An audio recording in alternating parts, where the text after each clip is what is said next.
What's up, everyone? Welcome to Barstool Breakdown, episode 55. Shout out to Kembe Mutombo. Shout out Junior Seau, Derek Brooks, Terrell Suggs. We got a great show for you today. If you're not subscribed, though, please hit that subscribe button for us. If you are, hit the like, drop a comment, get us in the algorithm. Once again, we got a great show for you today. We got somebody that was in Surviving Barstool in the final 3 of Surviving Barstool, and it's another female. Barstool Breakdown, once again, diversifying. It's Megan making money. Let's get it. Get sturdy as fuck. This is it. I should be over all the butterflies, but I'm into you. And baby, even on the worst nights, I'm into you. All right, we're here with a very special guest. You know her from Quick Picks. She was also a QB1 of Coach Gruden at one point. She's also my best friend from Stoolie Wednesday. It's Megan making money. How are you doing, Megan? I'm great. It's been a long time coming. I'm excited to finally be able to get on here and talk with you guys. I felt like I was like ducking you guys for a minute, but I promise that was not the case. I just had to wait for the right moment to be on the show, and today feels like the right moment. You're right. I mean, yes, it's as far as Barstool goes, you've been in the news cycle with Surviving Barstool, so it's perfect timing. Yeah, I mean, we could just start there, but I always start it the same way. I want to ask, like, what got you into Barstool? But like I said off screen, I was reading this blog you wrote, and it wasn't just Barstool; it was Twitter. You weren't even on Twitter till 2019. So, like, what got your whole content journey started? All right, so if you read in the blog, I met my husband at a really young age. I met him when I was 19, turning 20. We only knew each other for a couple months before I got pregnant with our first baby, Madden, and a little prequel to that. Growing up, I had 3 brothers, and I didn't know I had a sister at one point. That's a whole nother story for a different day. But my brothers were always outside playing football with all of our neighbors who happened to all be boys. So it was like, I was either like, I have to learn how to play and be one of the boys, or else I get left out of everything. And I don't like to be left out of absolutely anything. So like at one point, like I was like bigger, stronger, faster than all my boy neighbors that were a little bit older than me. Because, girls mature faster than boys. So I've been like this height since I was like 12. I've had like a size 9 foot since I was in like 6th grade. Like I've just been kind of massive until I just stopped growing. But I've just always really loved sports, and I love being competitive. As you said, with Surviving, I'm a real bad loser. I cry a lot and I whine a lot and I make a lot of excuses. Those are all hand up. Things I could definitely change about myself, but it's not like you work for someone that does that consistently, or that owns the company you work for. He never does that. I'm not gonna. I didn't say that. I'm saying you don't. So no. It was always it was sports. My dad had a scholarship to play golf at Purdue, then walked on and played cornerback before he decided school was no more fun for him, and just wanted to go party. So got some big athletic genes from my dad there. He also fucking hated Notre Dame going to Purdue. So we're rooting for Ohio State tonight, boys. You're talking my language, Megan. Talking my fucking language. John got his heart broken by Mad Dog because Mad Dog's from Ohio. She was going to Notre Dame. Fan. That is crazy. Yeah, so it's pretty much like eat or get eaten. So like played sports growing up. I played soccer, volleyball, cheerleading, softball. Just constantly was like wanted competition, like crave competition, and I still do. That's why like me and my husband we'll play Madden or we'll play whatever, like Mortal Kombat. It's like I just love playing games so much. So how I got into Barstool was really just I hated sitting there listening to the talking heads with my dad on TV, just like the same old ass dudes with the same old ass takes over and over and over. And like, this isn't exciting. Like, this doesn't get me like juice to watch a big game. And then starting to look at like Barstool personalities and like how funny they were, whether it was PFT or Big Cat, like obviously Dave coming into the picture, but really it was like PFT and Big Cat were kind of the two that like got my attention first. And I was like, these guys fucking rock. Like they're electric. They're so funny. They bring so much personality. And like, that's what I wanted, was like, I love personality in sports. So obviously, kind of long story short, my husband taught me how to bet about, feels like 12 years ago now. So right during I think it was during the pandemic or right before, I went on a 16-0 run, documented on Reddit, but it was just under my wife's pics. So no one actually thought, one, I existed, and two, no one like knew what I looked like. And so after I went on that run on Reddit, everyone was like, you have to start a Twitter, you have to start, because, you know, during that time, like Twitter touts were like the biggest thing on Twitter, at least in my space.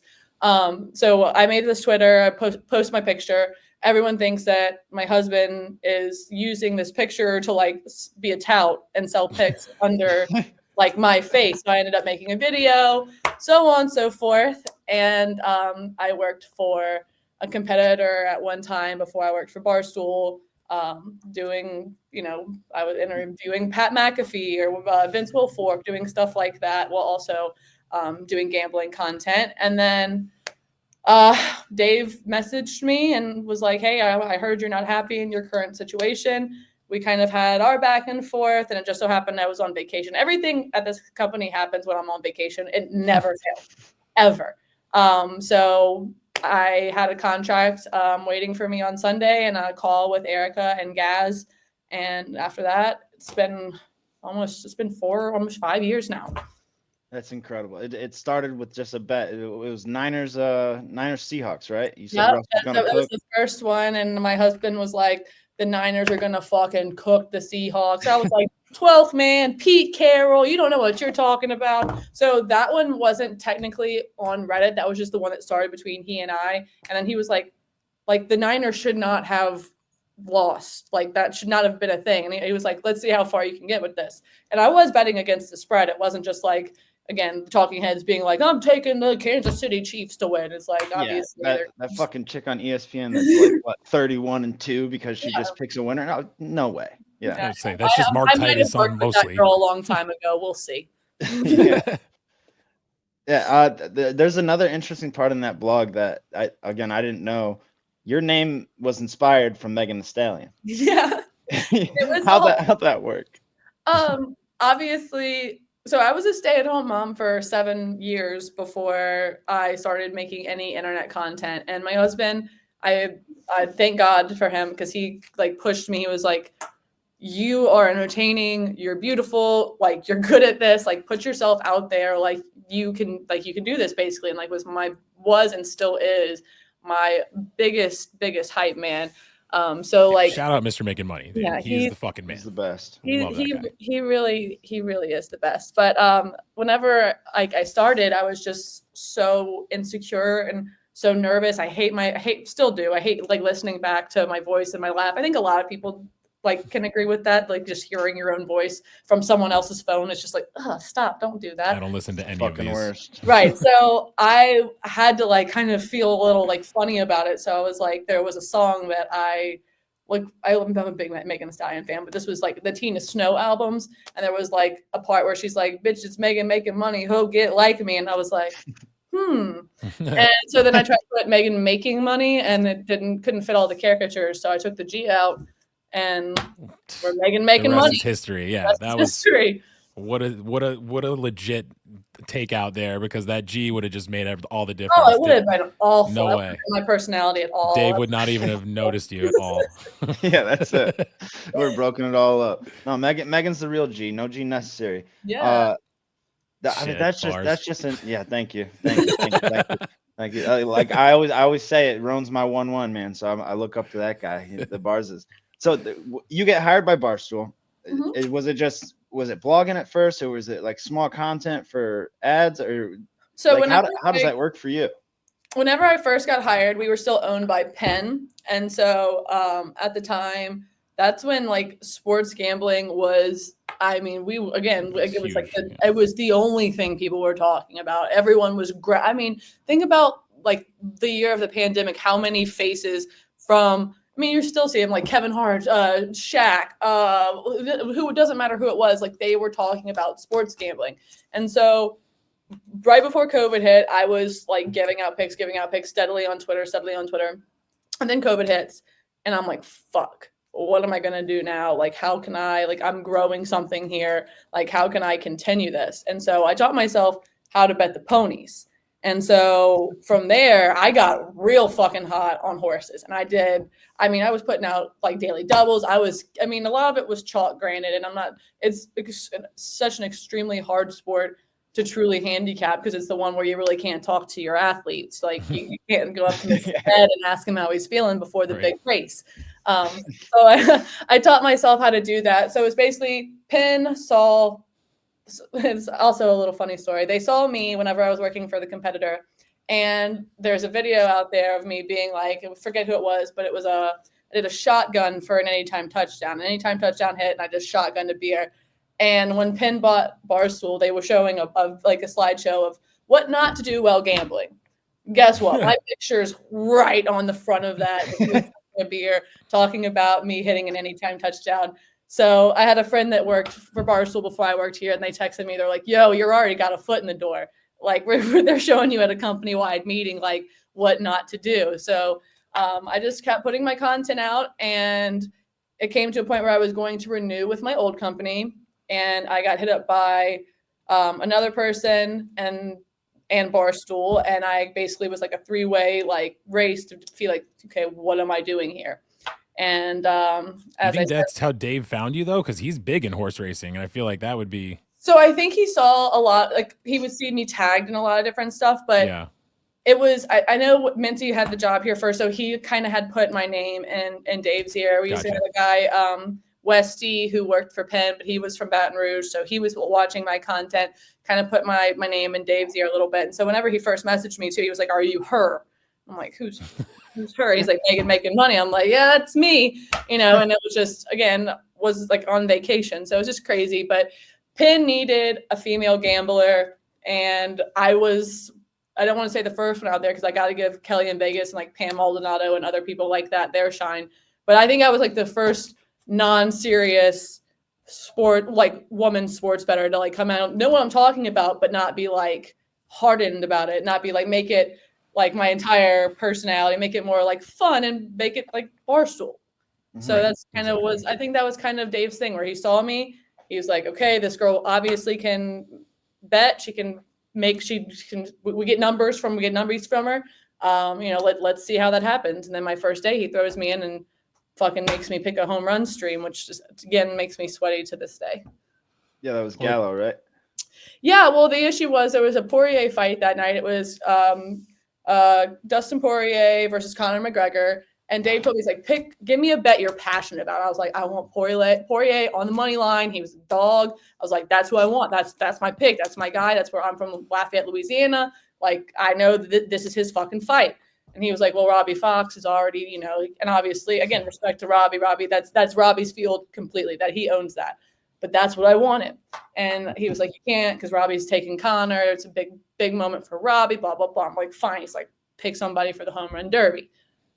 How can you be passionate about the fucking home run derby? You don't know. The home run derby fucking like you're literally throwing darts, unless it's basically Pete Alonso. Then you actually even then now look at it now. That's what I mean. I thought he was the lock, and it's like he didn't even make it out of the first round. The one. So it was like he said, pick something you're passionate about. So I picked Joey Gallo, and of course, in classic fashion, goes out in the first round, and everyone's just in my it was like I felt like the floating head just like around me, just being like, "You suck. You're Mintzy. You brought in a plant. This is like he's like Parasite." And I was just like sitting there like, "Fuck." And I was like, I wanted the Poirier fight. And Dave's like, how long am I gonna have to hear about this fucking Poirier fight? I'm gonna hear about it for the next 4 years. And I was like, yeah, I'll get it tattooed on my finger. And that was right when he and Silvana had gotten their matching tattoos that no one knew about yet. So I threw a real big shot at Dave unintentionally, but it worked out in my favor. Also, still shout out to them. I think the tattoo's gone. They fade between the fingers. But still, it was a really crazy shot by me, but I think Dave respected it. Brought me on the Portnoy show the next day, told me it was a clean shot. So, a couple more shots later, I'm still here. Thank God. I was jokingly going to follow up with like how much do you owe to Mintzy, but it sounds like Mintzy actually played the tiniest little part, just throwing your name out there. Oh yeah, no, Mintzy definitely he definitely threw my name out there. I don't know how serious people took him whenever he threw my name out in the circle. Or still. Yeah. But it's just, I appreciate everything that Mintzy has ever done for me in general. He did. I will clear up. He did not get me my job here. That was done by myself. I will take credit for that one, but I will shout out to Mintzy for being just a great friend all around. Is he still your boss then, or how's that dynamic? Or no, ask me if he came in today. That's a silly question. We don't do redundant questions on the breakdown. You mentioned that there was 2 other companies coming at you at the same time with Barstool. Did Barstool like make the better offer, or did you just pick them over? I don't know if that's. Not only did they make a better offer, the turnaround time was fucking insane. Like the company I was with before, they were like, we really want to re-sign you, blah, blah, blah, blah, blah. And so I called them. I'm like, hey, my husband and I, we're taking an anniversary trip. I really don't want to have to think about this contract. I just want to be able to go and just fucking relax and not think about work. Is there any way we can sign this contract before like I leave for vacation? And they're like, unfortunately, no, it could take up to a month for litigation to have it all worked out, blah, blah, blah, blah, blah, blah, blah. And in my head, I'm like, if I'm a high, profile talent, then right. I feel like y'all should be able to turnaround time should be a little quicker for $1 billion company. Right. And so whenever I texted the guy that originally was my boss there, the whole hey, because I verbally said I would go back, but when they told me I couldn't get a contract for a month and I had Dave offering me one in 3 days, I'm like, I'm definitely that's where I want to. It's where I always had wanted to be. I wanted to go be someplace where I could be myself. Now, it's not like I really couldn't be myself at these other companies, but I can't throw around fucks and talk about this dude's a fucking jerk off. I can't talk like that anywhere else. This is the place where I needed to be because I have a very hard time censoring myself. It makes absolute sense. Yeah. I had a Barstool. I just blanked. Honestly, my bad. It's okay. I blanked. Great interviewing. Yeah, it's the THC for sure that does that to me. Let me see. Okay, there was another thing in that. It just was a funny line in that blog that I wrote down. You just started posting plays, funny content, and then the last one was occasional semi thirst traps. Now, is that from the advice of your husband? It's me. We share one brain. After you've been together for so long, your brains just work simultaneously. And also, no disrespect to you two gentlemen or any men out there, but you guys are really, really easy to sway. Oh yeah, plays. Yeah, that shit plays all the time. I mean, little semi thirst trap here and there, little funny comments. Yeah, I just just trying to be America's sweetheart. I'm trying my best. America's sweetheart, Megan making money. Who'd have thought? Yeah, you see Jackie put a toothbrush in her mouth, gets 3 million views on it. So it's that's low hanging. There's some low hanging fruit out there. We want to talk about Taylor Mathis. Sorry, y'all can cut that out. Oh God. no, that's fine. That's fine. The Walking Bets, right? Rico's had her on. She's a friend of the stool, or at least was. Low and hanging though. Yeah, low and hanging for sure. Yeah, her vacation. That was mean. I'm sorry. That was really funny though. I wasn't even thinking. Be a Barstool. I can't say shit like that anymore. Yeah, but that's. She's not going to listen to this anyway. You said before, by the way, you were saying you were naming off the sports that you played or did, and you said cheerleading. So you're about to change the lives of many people, I think, because to me, you're since you had brothers and you did all the sports, I respect what you would say about this. To me, cheerleading is not a sport. But I would say if you don't consider cheerleading a sport, then you can't consider weightlifting a sport. I don't. Okay, well then we can agree/disagree. Okay, deal. No, because I would, if you would have said it's a sport, I think I would have to change my mind because would you consider gymnastics a sport? I mean, I feel like there's not very many people that can do fucking quadruple. Yeah, that's got to be a sport. Round off, back tucks, all that. I could not do that. I cheered to wear the uniform, and then I also.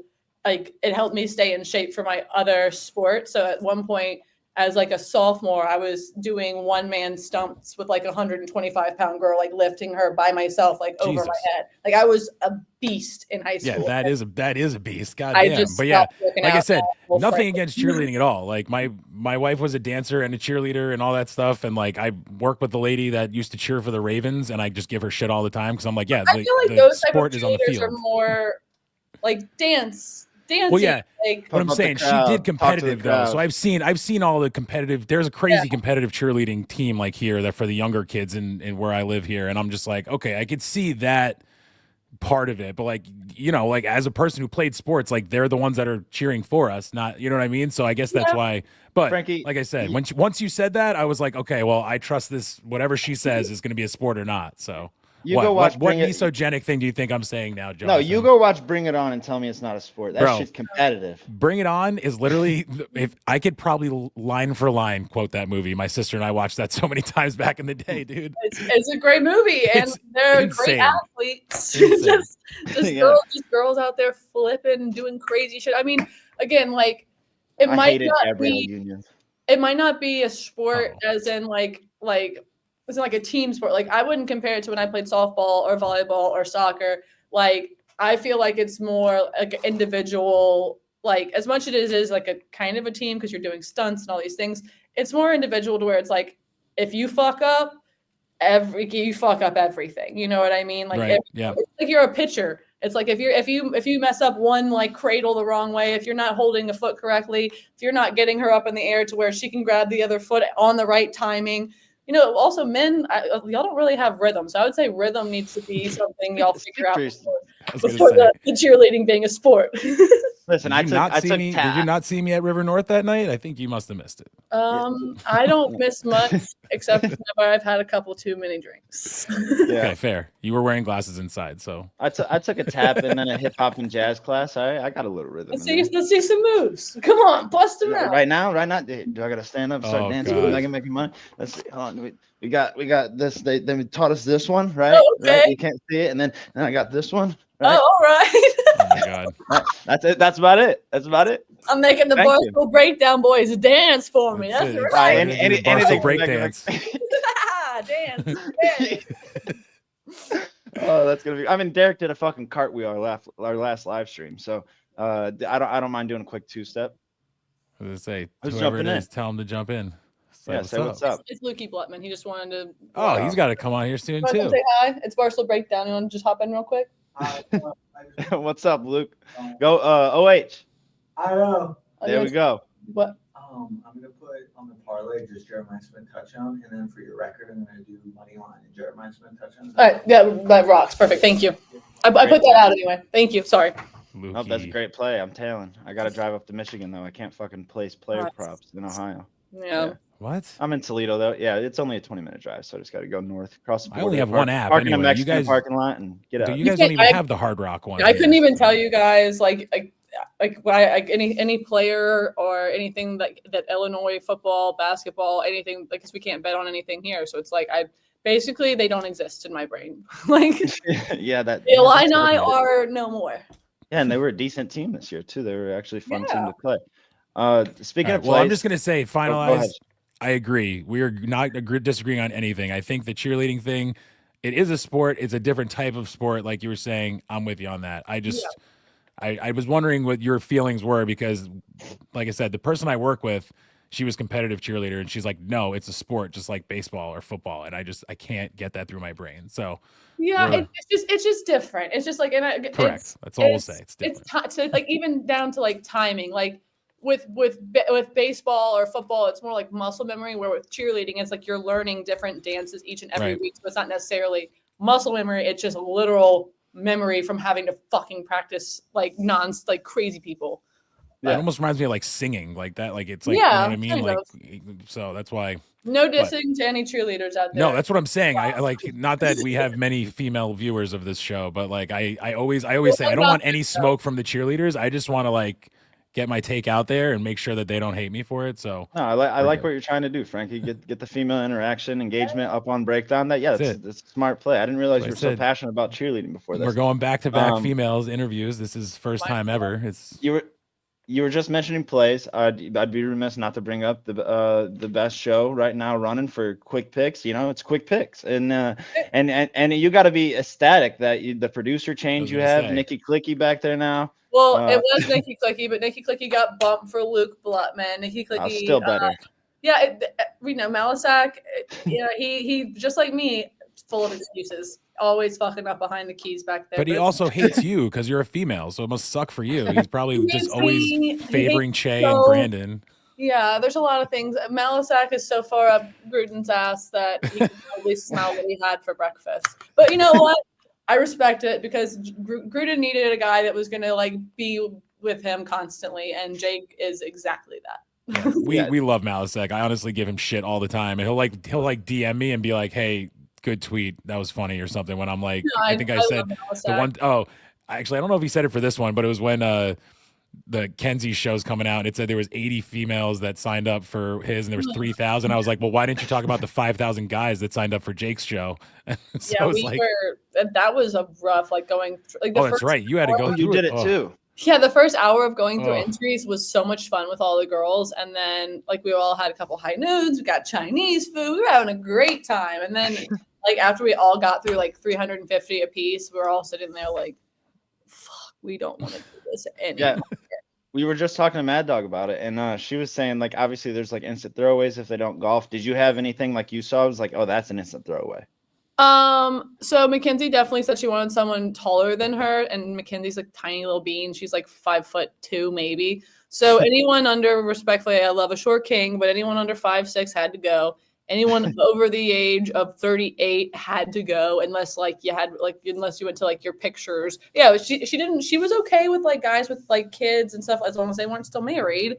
And guys that were like arrogant and saying like golf's the worst sport ever, they were automatically out. But I was honestly looking for like the funnier, quirkier, like more like content type guys that would be more fun, because there was a lot like it felt like a lot of them were more serious than I anticipated. Like, who knew there were so many golf pros out there that watched the act? It's just it's insane.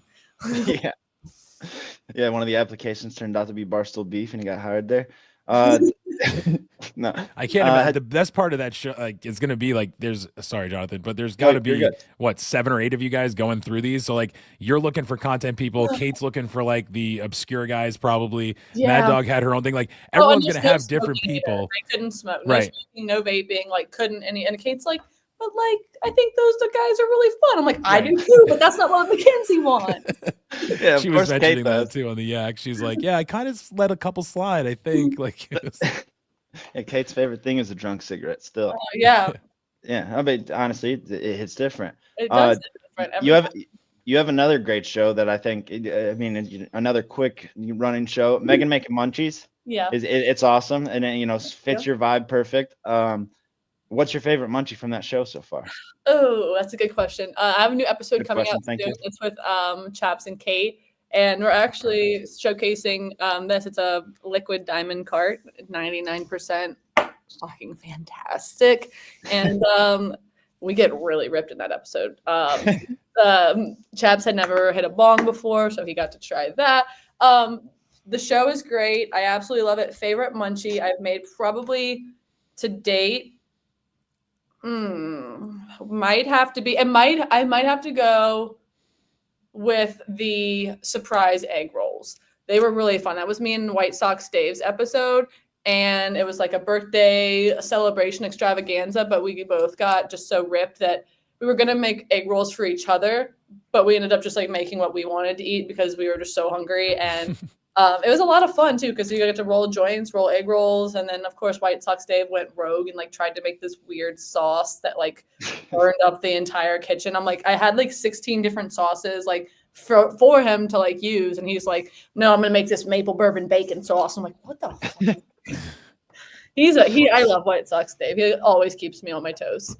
he's getting a lot of like good press, I feel like, lately, like in general, like even when Whoa. even Yeah, when what it's are a you bad talking thing. about? Even when it's a bad that. thing, it's a good thing. You just said your favorite thing is when he was on the show with you. Like, it just, That's and then he true. burns stuff down. Like, it's every time there's something bad, something good comes with it. It's almost like Stephen Che. It's like, when does he lose? It's like he just doesn't take True. the L. It's crazy. The- I mean, right now you just said he put out a song that both sides hate him. Like, is he doing all right? I see. He's probably gonna just I be. saw him pacing around the office. Yeah, I was gonna say he's earlier. probably just bothering Danny Conrad as usual. Were you? White Sox Dave? Where's Stan? I'm like, I don't know. No. I loved Smutledge's tweet about it too. He's like, please don't hold, like, the person that made this must have been very creative and a nice guy and really didn't care about the content of the song. Said, please don't hold it against the person that made this. Just wanted to make good content. Well, That's so tough. I wish, I don't know if I'll ever get White Sox Dave, because I did reply to that and said, this made me want to jump into a Velcro wall face first. yeah, he probably wrote you off for life after that comment. Yeah, that's my bad. I got to be honest with myself. It was tough. I love White Sox Dave though, because he is one of those guys that just you don't know what you're gonna get. You don't. Yeah. I mean, Danny Conrad won't hang out with him outside of work. Still, I love Great Danny dude. Conrad. They're the best. yeah, I love all the Chicago guys. Big shout out to them because like whenever we made the move up here, they were like I was in the old office with them. Me and I think Spider were the first ones here. And I mean, they had me on the mid show for like 4 months, basically, just helping me kind of get acclimated in life in Chicago. So again, shout out I love all the Chicago boys. They're just the sweetest, biggest hearted boys in the world, and I love them. Well, bringing up that move, I mean, that had to be, your husband, family, all that. Like that had to be like a big shock to all that. And how has it been like in general moving to Chicago? Being on the mid show, yeah, that's great. But like, do you enjoy it more than like living out in New York, or is there still like missing New York? Well, I didn't live in New York. I lived in Louisiana.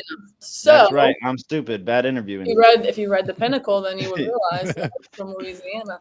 No, it's definitely so. I was actually born in Illinois. Both sides of my family are from Illinois. I just moved down to Baton Rouge when I was 6 months old because my dad started his own business, and then kind of was like floating between Baton Rouge and like the coast of Mississippi for my teen life, and then moved back to Louisiana after I had my son. But I mean, I love Chicago. It's great. It's home now. Like my house is home. These winters are really tough. Acclimating to that it's not been as bad as I thought. But it's definitely a change. And I don't like to have to scrape off my own windows. And I may or may not be kind of a bitch about it. But it's been really wonderful for my kids. Like where we lived in Louisiana was very much like everyone was family. Like I don't want to go to the point where you're saying inbred, but I mean, fuck, everyone knew everyone. And besides us, so it was like my son was like being left out of things because he wasn't someone's cousin or he wasn't someone's auntie. Was there a 4-wheeler or this or that or crawfish boil? And it was like all family. And up here, it's like so different, so many different cultures, so much bigger. Like he's matured so much like in the last year and a half, and so is my daughter. And it's like so nice still because they still have their Southern manners, being like, yes, ma'am, no, sir, like all that good stuff. But just, I missed crawfish season and like just being able to like pop around and not have to like drive, 45 minutes into the city every day. But I mean, I'm extremely lucky to have this job, and it's a privilege to be able to drive here and have a super awesome office to come to every single day. Are you going to make the trip to NOLA for Super Bowl? I went down twice in the last month for work, so I don't know if I will be taking that trip.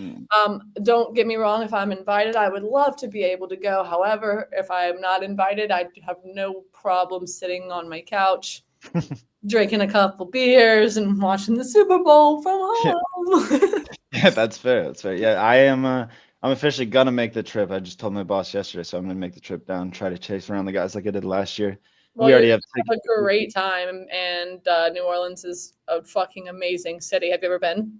I haven't. No, I'm very excited. Love it, and you're gonna keep all your stuff in your front pocket. You go down, bourbon's probably gonna be a little different right now. Of course, yeah. Be as fun, a little morbid, unfortunately. So I mean, I was literally there like the week before that happened, so I was like, that's crazy. It's just there's so many good places to eat. The vibe is so good. I would suggest if you're like just looking for some like quick beers, Walk-On's is right by the Superdome. So whenever I lived in Louisiana, I'd always tweet pictures of their mozzarella. They call them logs, not sticks, because they're fucking fat. They're fantastic.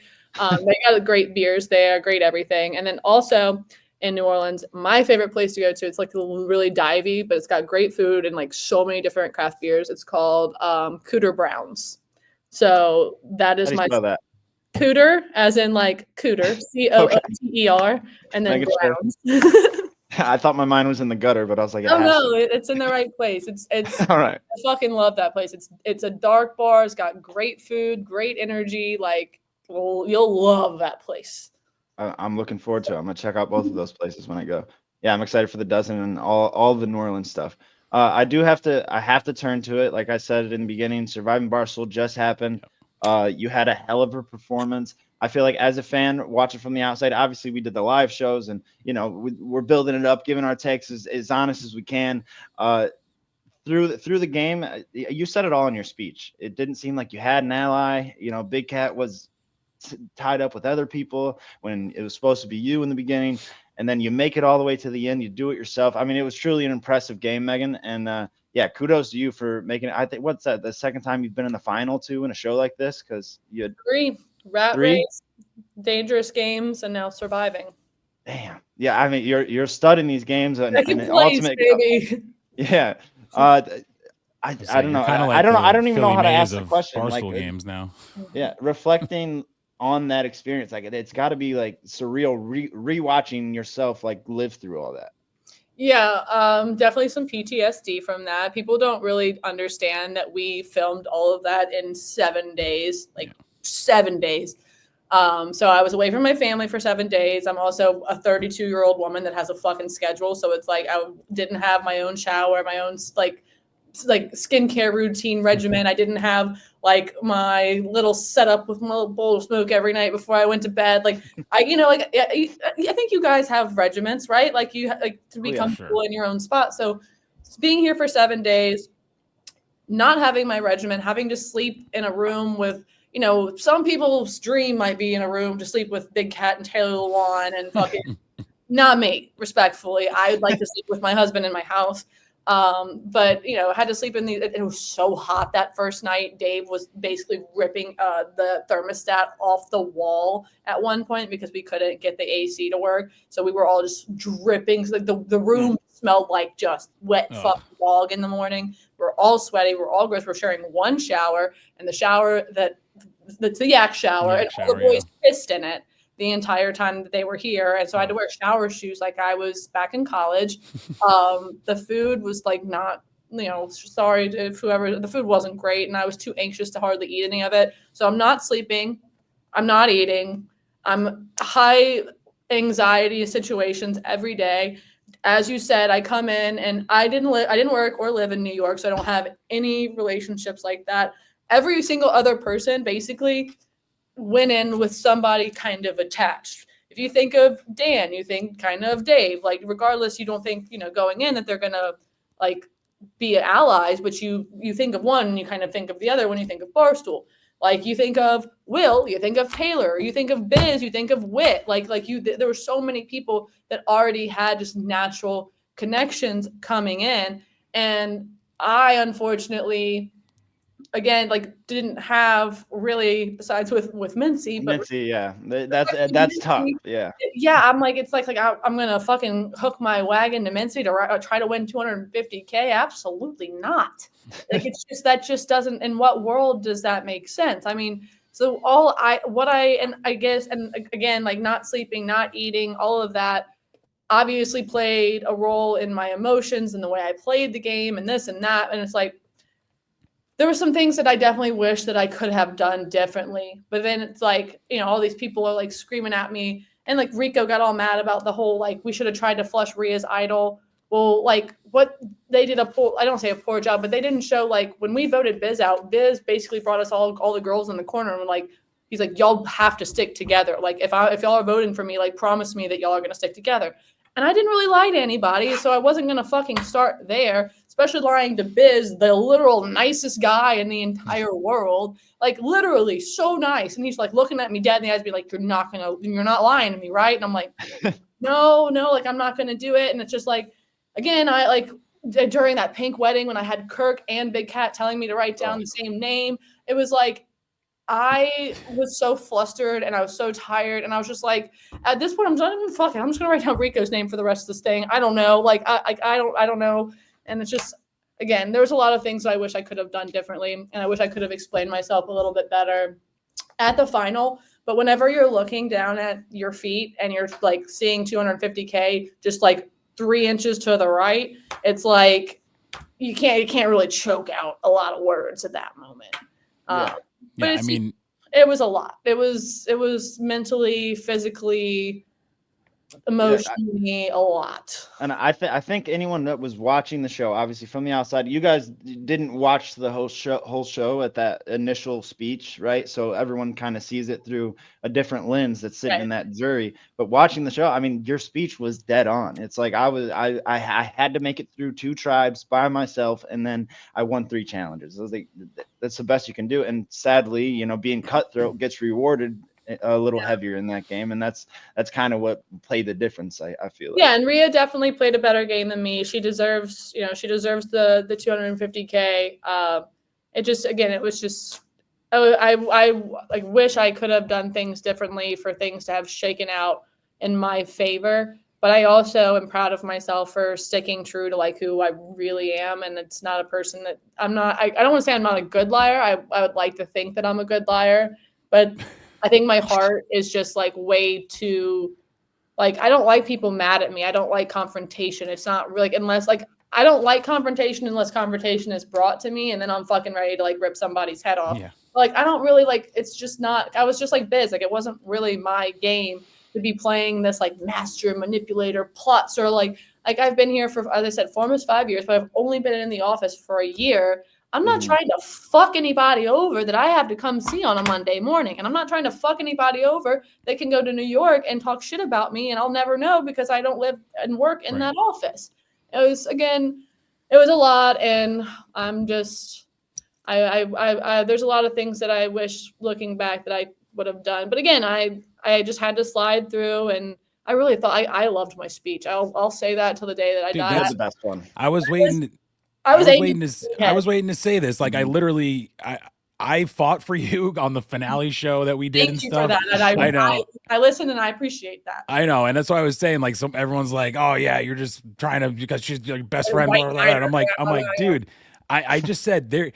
Rhea played the best game. You said it. You already know that. But you just said you didn't lie to anybody, really. Dave even said he didn't lie to anybody. So really only one person lied to people in the finals, which was Rhea. So what can a liar do? Make people mad at them. So I was like, if you could have gotten Will, because Will even said when you gave the speech that he was like, oh man, Megan's kind of turning me. You know what I mean? Like, because you even said, I even put in my thing, was like, you had no alliance. You won, 3 immunity challenges. Like, that's the type of stuff that like a Biz, a Wit, a Taylor, a Will, people that played sports are like, oh shit, she did this on her own. She won 3 challenges. That's right. Like, she didn't even have to lie to us. Fuck this. What, maybe we vote for her instead. You know what I mean? Like, that's where I was like, that speech was killer. And I wish that like you did turn Will or one other person, because then I felt like it could have been closer. But that's where my biggest thing was too, is like, stab everyone in the back, play the game, whatever. But then it's like at the end, you still have to get voted by those people. So I don't know. That's why, when Rhea went at Big Cat, I said in the after show, I was like, I think Big Cat should have said, fuck it, I'm going to vote for Megan now. And of course, Chwan was against me on that. But I was just like, I don't know. That's where like, I feel like you kind of fuck up when you say stuff, but you shouldn't, like at the final thing. So I don't know. I give you props for that speech and going through it all, because honestly, we did a lot of shit talking, not us specifically, but just Barstool fans about the crying that the girls did and whatever.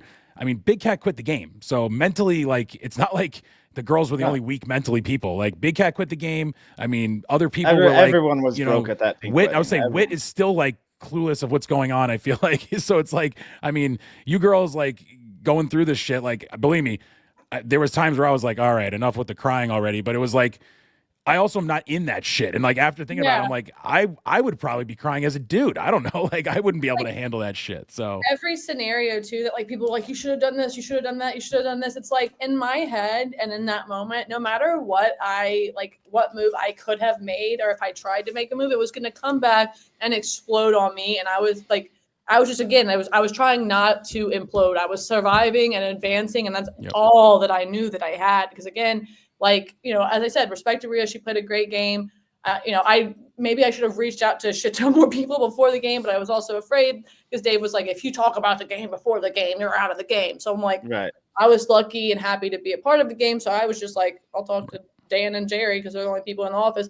No disrespect to White Sox Dave. I just knew that aligning with him probably wouldn't get me very far, which obviously Yeah, Yeah. Jerry overplaying his hand early too. That hurt. Yeah. He had to be Jerry the Don. But no, honestly, just I wanted to give you your kudos for that, because it has to be an extreme stress scenario to be in. Working, like, you have to come back and work with these people, and we're projecting. It's always easier to project from the outside and say what you should have done, but we're not in that moment and going through that and doing it again. I do want to ask, Jeff Lowe asked it, and I don't remember if your hand was raised. Would you play again? I raised my hand very reluctantly. Again, because I'm sitting on that side looking down at the money that I was like, This close to, yeah. So it's like, yeah, I would be honored to be asked to play the game again. I would be interested to see how people view me this like the second time around, because obviously there are people out there that have made the narrative that I'm a fucking moron and that I couldn't figure out the game and I got marbles for brains and all this. First off, I've never claimed to be smart, but what I do claim to know is that if I didn't have to work with these people, I would have been the most ruthless, most awful, disgusting bitch of a person, because I knew that I would have never have to see them again in real life. But unfortunately, fortunately for me, I do get to see them in real life every single day. But it's like as much as I would love to win $250,000, for me personally, it was not worth fucking over my friends and the people that I have to come back and see and the people that I respect. And like without Dan and his hard work and, all of what he's done, we don't have this office in Chicago and I'm not here. So I was like, again, people are saying that you would have never voted for Dave. You would have voted for Dave. You would have voted for Dan. I might have voted for Dave at one point just because I feel like I have more of like that chippy relationship with Dave where we can talk shit to each other.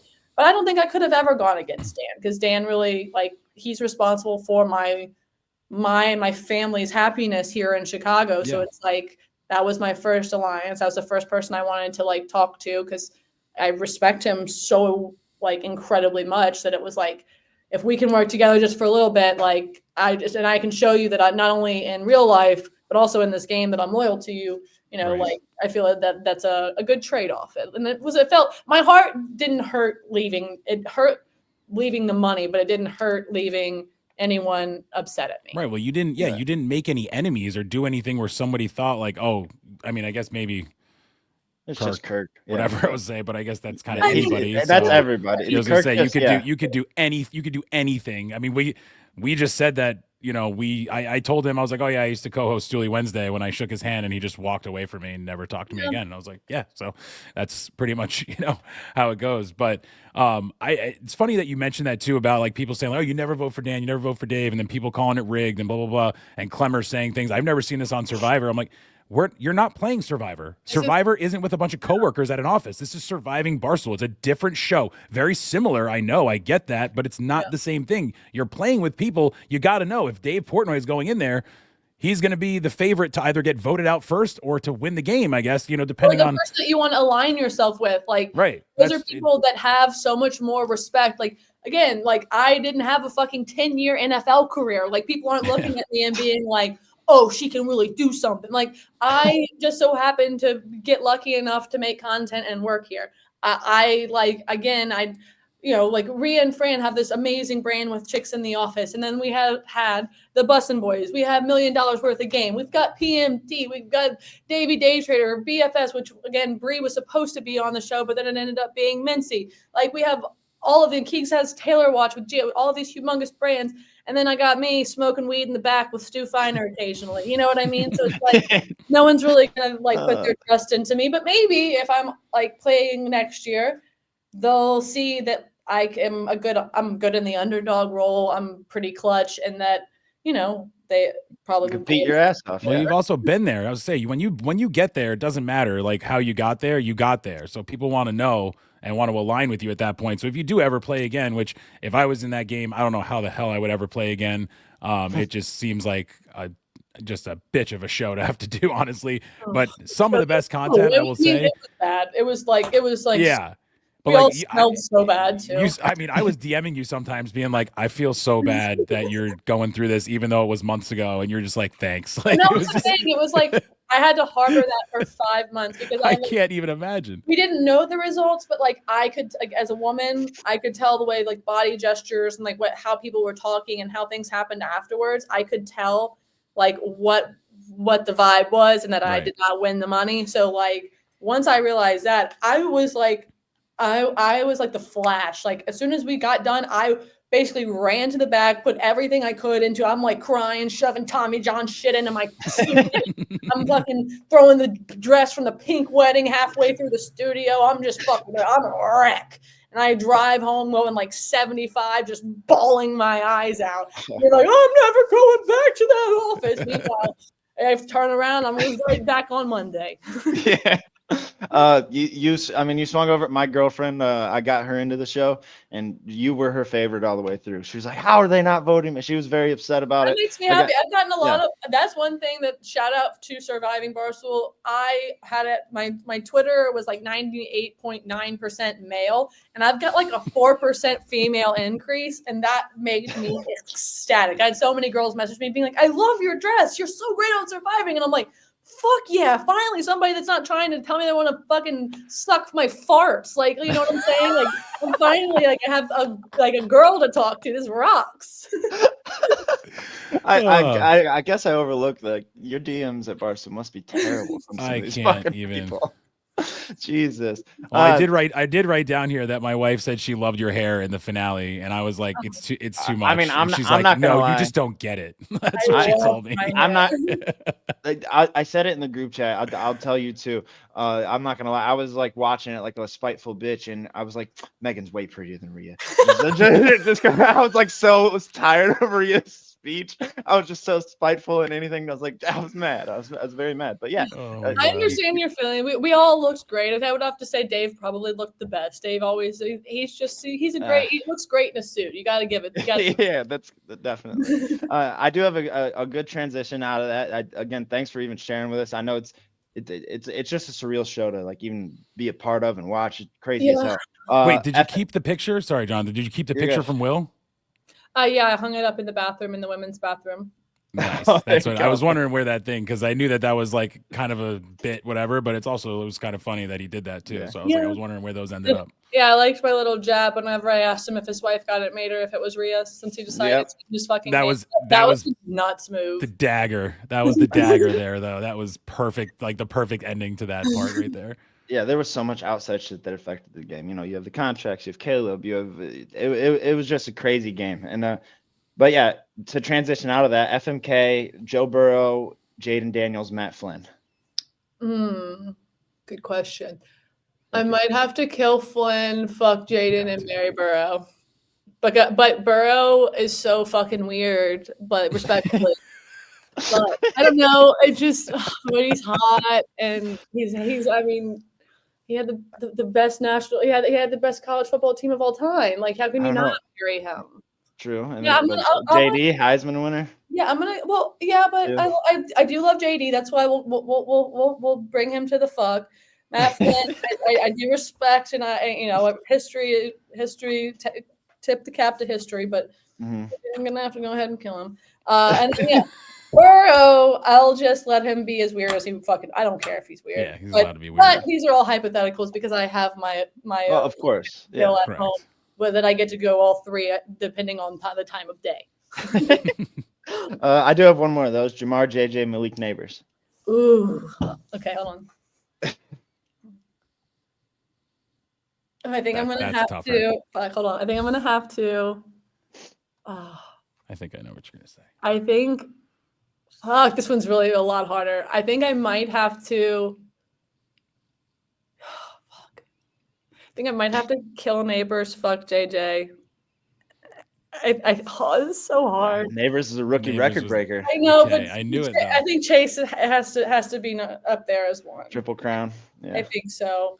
But I love Justin Jefferson's swag, and he's just like I think he'd be good in the fuck category. That's all I'm Yeah.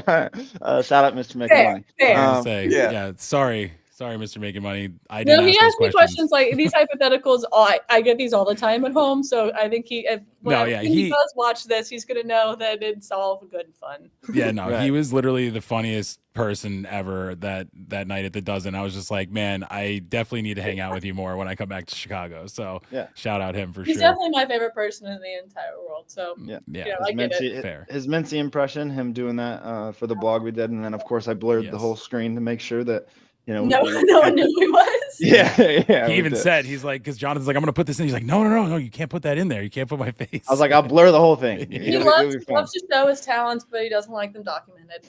Yes. Yeah. The John Rich one too, when he was doing it's investigating. I forget what he called it. Oh, but- that was such a fun video to do. Like literally, I'm like giving beers to John Rich while Mintzy's sitting right fucking next to me. Like I'm literally handing him a beer, and Mintzy's just like, ah.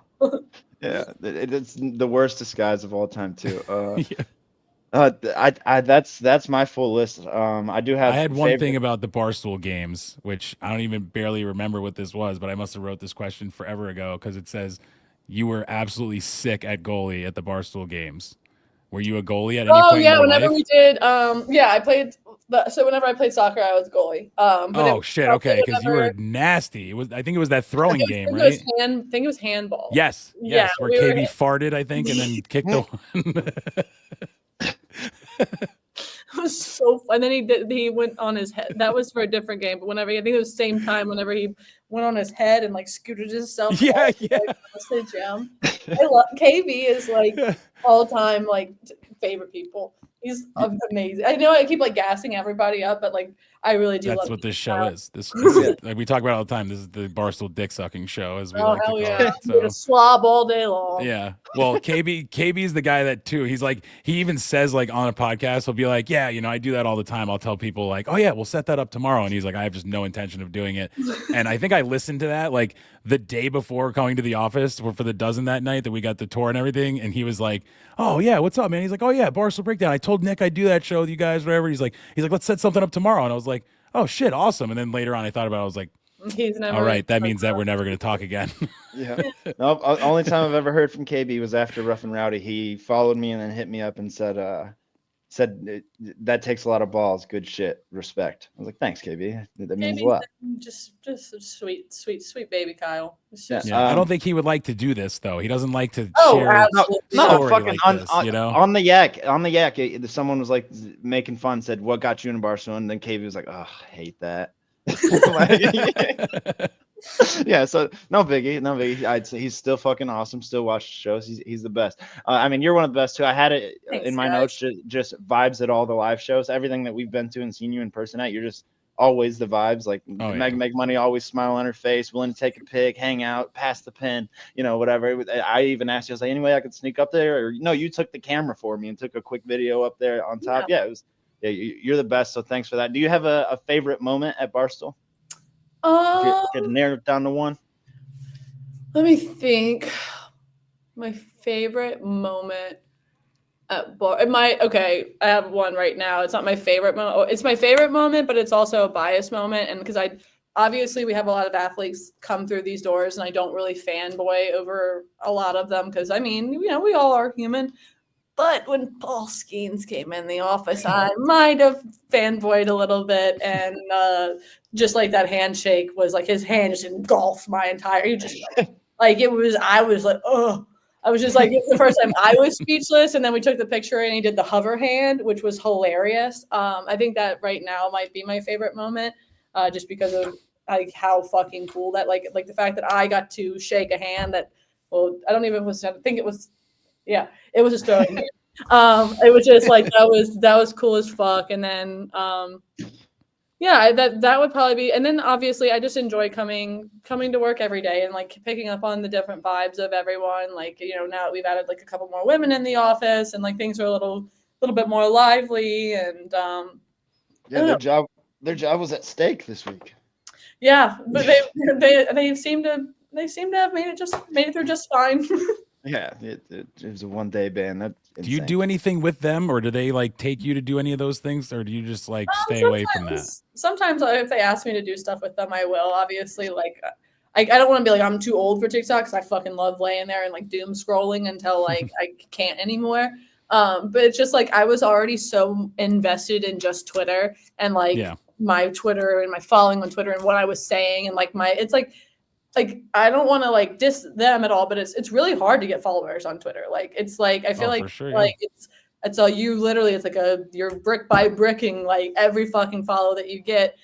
Even if it's with some semi-thirst traps, still you're still you're still building them. I'm gonna try it out. See if it works. We should do that, Jonathan. We'll just start posting from Barstool breakdowns like Just me and Frankie. It's like me and Frankie cutting a Biz Tommy John ad. Yeah. I cannot believe that made the cut. I'm like, this has on the Rumble edit. I feel like I'm gonna see that on Instagram from Tommy John. Like when I scroll the stories, like that, like that's like I see the Legends commercials with Big Cat all the time. Like that's gonna have to be like Tommy John's ad at some point because he just was right up in there. Like, look at these things all like, the time. And again, it's crazy because all those guys are like used to being in a locker room, and I was the only girl on the tribe, so I'm basically like, oh my god, please don't turn around. Like they're just like, go to the bathroom, it's right there. I'm sure you were enjoying those times. We were like, okay, going to the Tommy John Lounge to go do an ad right now. Let me sit here as long as I possibly can and enjoy this place. John Lounge rocked. I loved that place. I don't like I said that's all I had for you. I want to thank you for coming on. You've been absolutely the best, like through even our small interactions on Twitter. I think you liked the reply of mine the other day to Dave too. Oh yeah, something about putting Kyron Williams on the docket because fucking Kyron Williams, you got to get in the end zone there. But no, you've been amazing. You've been like supportive every time we see you, and thanks for coming on and sharing your story of getting into it. Yeah, thanks for having me. I'm sorry if I was a little long-winded. I haven't done one of these in a while, and I feel like my story arc is just like it's big, like a title. It's like me. I'm just a little wavy, silly, goofy. It's just a fun time. Well, that's what this show is. So it's just getting we need people to like. There's nowhere that people can hear about. We had started this like, hey, we're going to talk about behind the scenes people, and then it was like Shay said he'd come on, and then Brandon, Nick, like all these other people were like, oh shit, we can actually get content people. So that's why we're just like, we're trying to get anybody because no one knows how, like even Mad Dog, like I didn't know her story, how she got to Barstool, what she did. Like, it's just like cool to see, like we know it because we looked this stuff up. The people that listen to this show, most of them don't know. You guys so do a great job with everything. So you guys should be proud of yourselves too. We appreciate thank you. That, for appreciate sure. it. Yeah, Megan making money, everyone. Appreciate it. Yes, thank you. Thanks, guys. I really appreciate it.